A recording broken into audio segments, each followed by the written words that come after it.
નમસ્કાર, આપ નિહાળી રહ્યા છો અડીખમ ગુજરાત. આપની સાથે હું છું રાકેશ પંડ્યા.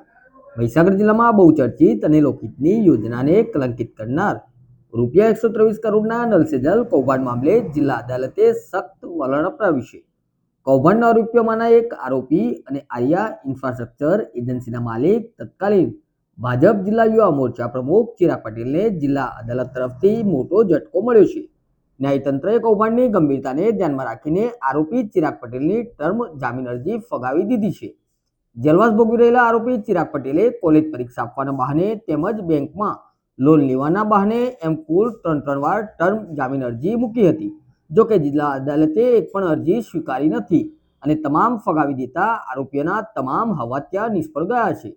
આરોપી ચિરાગ પટેલ સામે રૂપિયા 8,81,00,000થી વધુની મસમોટી રિકવરી લેણી નીકળે છે, જે તેના કૌભાંડની ગંભીરતા દર્શાવે છે.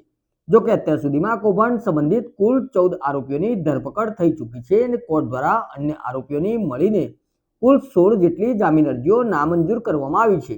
ન્યાયતંત્રની આ કડક કાર્યવાહીના પગલે અન્ય કૌભાંડીઓમાં ભારે ફફડાટ વ્યાપી ગયો છે અને કેટલાક આરોપીઓ કાયદાની પકડથી બચવા માટે ફરી એકવાર ભૂગર્ભમાં ઉતરી ગયા હોવાની વિગતો પ્રાપ્ત થઈ રહી છે.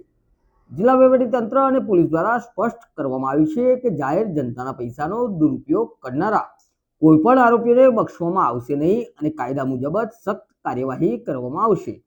વધુ સમાચારો માટે જોતા રહો અડીખમ ગુજરાત. ચેનલને સબસ્ક્રાઇબ કરો, વિડીયોને લાઇક કરો અને વધુમાં વધુ ગ્રુપોમાં શેર કરો. નમસ્કાર.